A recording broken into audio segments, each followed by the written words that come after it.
Hello, আসসালামু আলাইকুম। বাজার থেকে বড় একটা চিতল মাছ এনেছি। আজ আমি চিতলের কোপ্তা বানাবো। প্রথমে আমি পুতা দিয়ে ছেঁচে নিলাম। এরপর আমি চামিচ দিয়ে আস্তে আস্তে মাছটা বের করব। চিতল মাছে অনেক কাটা হয়, দেখেন কি সুন্দর বের হয়ে গেছে। এরপর আমি পেঁয়াজ কেটে রেখেছিলাম, পেঁয়াজ কাঁচামরিচ দিয়েছি। এরপর হালকা করে বেটে নিয়েছি। এখন আমি মাছটি একটু বেটে নিব, তাহলে মাখতে সুবিধা হবে।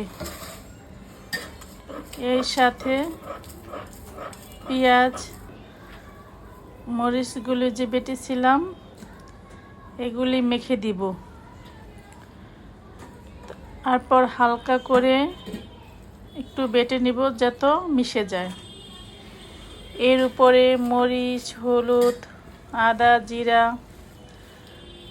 দিয়ে ভালো করে মেখে নিব। হাতে একটু সরিষা তেল দিয়ে নিব যেন হাতে না লাগে। পর ভালোভাবে মেখে সুন্দর করে বড়া বানাবো।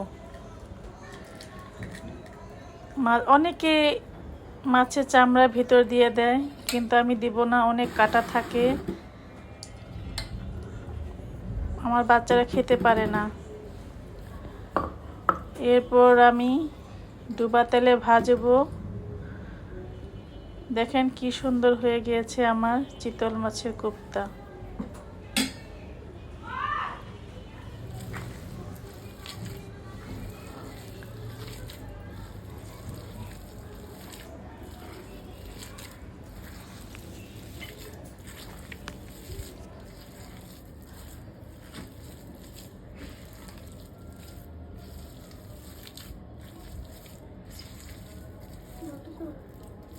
বললাম যাতে মাছটা হাতে না লাগে।